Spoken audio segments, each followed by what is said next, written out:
प्रिय भक्तजनों, आज हम दुर्गा सप्तशती का चतुर्थ अध्याय श्रवण करेंगे। महर्षि मेधा बोले, देवी ने जब पराक्रमी दुरात्मा महिषासुर को मार गिराया और असुरों की सेना को मार दिया, तब इंद्रादि समस्त देवता अपने सिर तथा शरीर को झुकाकर भगवती की स्तुति करने लगे। जिस देवी ने अपनी शक्ति से यह जगत व्याप्त किया है और जो संपूर्ण देवताओं तथा महर्षियों की पूजनीय है, उस अंबिका को हम भक्ति पूर्वक नमस्कार करते हैं। वह हम सब का कल्याण करे। जिस अतुल प्रभाव और बल का वर्णन भगवान विष्णु, शंकर और ब्रह्मा जी भी नहीं कर सके, वही चंडिका देवी इस संपूर्ण जगत का पालन करे और अशुभ भय का नाश करे। पुण्य आत्माओं के घरों में तुम स्वयं लक्ष्मी रूप हो और पापियों के घरों में तुम अलक्ष्मी रूप हो, और सतकुल में उत्पन्न होने वालों के लिए तुम लज्जा रूप होकर उनके घरों में निवास करती हो। हम दुर्गा भगवती को नमस्कार करते हैं। हे देवी, इस विश्व का पालन करो। हे देवी, हम तुम्हारे अचिंत्य रूप का किस प्रकार वर्णन करें। असुरों का नाश करने वाले भारी पराक्रम तथा समस्त देवताओं और दैत्यों के विषय में जो तुम्हारे पवित्र चरित्र हैं, उनका हम किस प्रकार वर्णन करें। हे देवी, त्रिगुणात्मिका होने पर भी तुम संपूर्ण जगत की उत्पत्ति का कारण हो। हे देवी, भगवान विष्णु, शंकर आदि किसी भी देवता ने तुम्हारे पार नहीं पाया। तुम सबकी आश्रय हो। यह संपूर्ण जगत तुम्हारा ही अंश रूप है, क्योंकि तुम सबकी आदि भूत प्रकृति हो। हे देवी, तुम्हारे जिस नाम के उच्चारण से संपूर्ण यज्ञों में सब देवता तृप्ति लाभ करते हैं, वह स्वाहा तुम ही हो। इसके अतिरिक्त तुम पितरों की तृप्ति का कारण हो, इसलिए सब आपको श्वेधा कहते हैं। हे देवी, वह विद्या जो मोक्ष को देने वाली है, जो अचिंत्य महाज्ञान स्वरूपा है, तत्वों के सार को वश में करने वाले, संपूर्ण दोषों को दूर करने वाले, मोक्ष की इच्छा वाले मुनिजन जिसका अभ्यास करते हैं, वह तुम ही हो। तुम वाणी रूप हो और दोष रहित ऋग तथा यजुर्वेदों की एवं उद्गीत और सुंदर पदों के पाठ वाले सामवेद की आश्रय रूप हो। तुम भगवती हो। इस विश्व की उत्पत्ति एवं पालन के लिए तुम वार्ता के रूप में प्रकट हुई हो और तुम संपूर्ण संसार की पीड़ा हरने वाली हो। हे देवी, जिससे सारे शास्त्रों को जाना जाता है, वह मेधा शक्ति तुम ही हो। दुर्गम भवसागर से पार करने वाली नौका भी तुम ही हो। लक्ष्मी रूप से विष्णु भगवान के हृदय में निवास करने वाली और भगवान महादेव द्वारा सम्मानित गौरी देवी तुम ही हो। मंद मुस्कान वाले निर्मल पूर्ण चंद्र बिंब के समान और उत्तम सुवर्ण की मनोहर कांति से कमनीय तुम्हारे मुख को देखकर भी महिषासुर क्रोध में भर गया। यह बड़े आश्चर्य की बात है। और हे देवी, तुम्हारा यही मुख जब क्रोध से भर गया तो उदय काल के चंद्रमा की भांति लाल हो गया और तनी हुई बाहों के कारण विकराल रूप हो गया। उसे देखकर भी महिषासुर के शीघ्र प्राण नहीं निकल गए।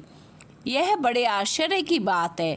आपके कुपित मुख के दर्शन करके भला कौन जीवित रह सकता है। हे देवी, तुम हमारे कल्याण के लिए प्रसन्न हो। आपके प्रसन्न होने से इस जगत का अभ्युदय होता है, और जब आप क्रुद्ध हो जाती हो तो कितने ही कुलों का सर्वनाश हो जाता है। यह हमने अभी अभी जाना है, जब तुमने महिषासुर की बहुत बड़ी सेना को देखते देखते मार दिया। हे देवी, सदा अभ्युदय प्रताप देने वाली तुम जिस पर प्रसन्न हो जाती हो, वही देश में सम्मानित होता है। उनके धन यश की वृद्धि होती है। उनका धर्म कभी शिथिल नहीं होता है। उनके यहाँ अधिक पुत्र पुत्रियाँ और नौकर होते हैं। हे देवी, तुम्हारी कृपा से ही धर्मात्मा पुरुष प्रतिदिन श्रद्धा पूर्वक यज्ञ करता है और धर्म अनुकूल आचरण करता है। उसके प्रभाव से स्वर्ग लोक में जाता है, क्योंकि तुम तीनों लोकों में मन वांछित फल देने वाली हो। हे माँ दुर्गे, तुम स्मरण करने पर संपूर्ण जीवों के भय नष्ट कर देती हो और स्थिर चित्त वालों के द्वारा चिंतन करने पर उन्हें और अत्यंत मंगल देती हो। हे दरिद्र दुख नाशनी देवी, तुम्हारे सिवा दूसरा कौन है? तुम्हारा चित्त सदा दूसरों के उपकार में लगा रहता है। हे देवी, तुम शत्रुओं को इसलिए मारती हो कि उनके मारने से दूसरों को सुख मिलता है। वह चाहे नरक में जाने के लिए चिरकाल तक पाप करते रहे हों, किंतु तुम्हारे साथ युद्ध करके सीधे स्वर्ग को जाए, इसलिए तुम उनका वध करती हो। हे देवी, क्या तुम दृष्टिपात मात्र से समस्त असुरों को भस्म नहीं कर सकती? अवश्य ही कर सकती हो, किंतु तुम्हारा शत्रुओं को शस्त्रों के द्वारा मारना इसलिए है कि शस्त्रों के द्वारा मरकर वे स्वर्ग को जाएं। इस तरह से हे देवी, उन शत्रुओं के प्रति भी तुम्हारा विचार उत्तम है। हे देवी, तुम्हारे उग्र खड्ग की चमक से और त्रिशूल की नोक की कांति की किरणों से असुरों की आंखें फूट नहीं गईं। उसका कारण यह था कि वे किरणों से शोभायमान तुम्हारे चंद्रमा के समान आनंद प्रदान करने वाले सुंदर मुख को देख रखे थे। हे देवी, तुम्हारा शील बुरे वृत्तांत को दूर करने वाला है और सबसे अधिक तुम्हारा रूप है, जो ना तो कभी चिंतन में आ सकता है और ना ही जिसकी दूसरों से कभी तुलना ही हो सकती है। तुम्हारा बल व पराक्रम शत्रुओं को नाश करने वाला है। इस तरह तुमने शत्रुओं पर भी दया प्रकट की है। हे देवी, तुम्हारे बल की किसके साथ बराबरी की जा सकती है तथा शत्रुओं को भय देने वाला इतना सुंदर रूप भी और किसका है?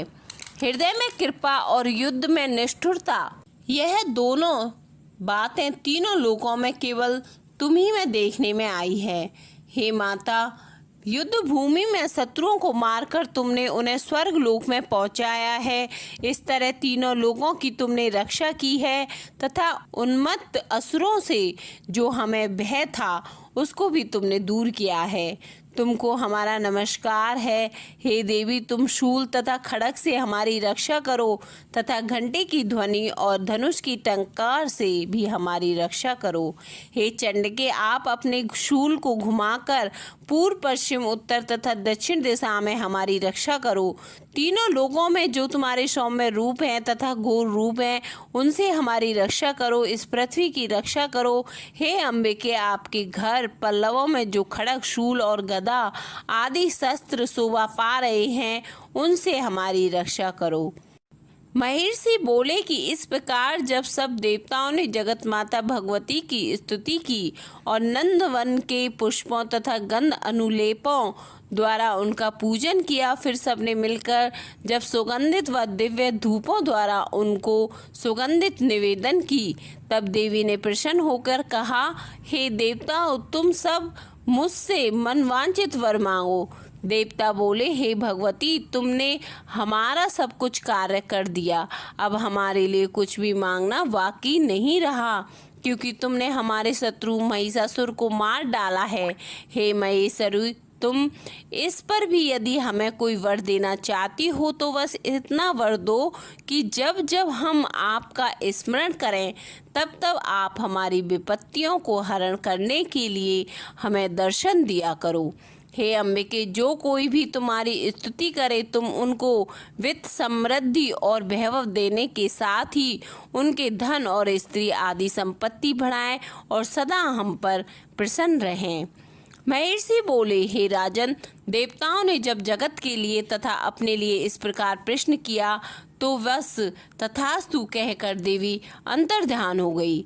हे भूप, जिस प्रकार तीनों लोगों का हित चाहने वाली यह भगवती देवताओं के शरीर से उत्पन्न हुई थी, वह सारा वृत्तांत मैंने तुझसे कह दिया है। और इसके पश्चात दुष्ट असुरों तथा शुंभ निशुंभ का वध करने और सब लोगों की रक्षा करने के लिए जिस प्रकार गौरी देवी के शरीर से उत्पन्न हुई थी, वह सारा वृत्तांत मैं यथावत वर्णन करता हूँ। चतुर्थ अध्याय समाप्त।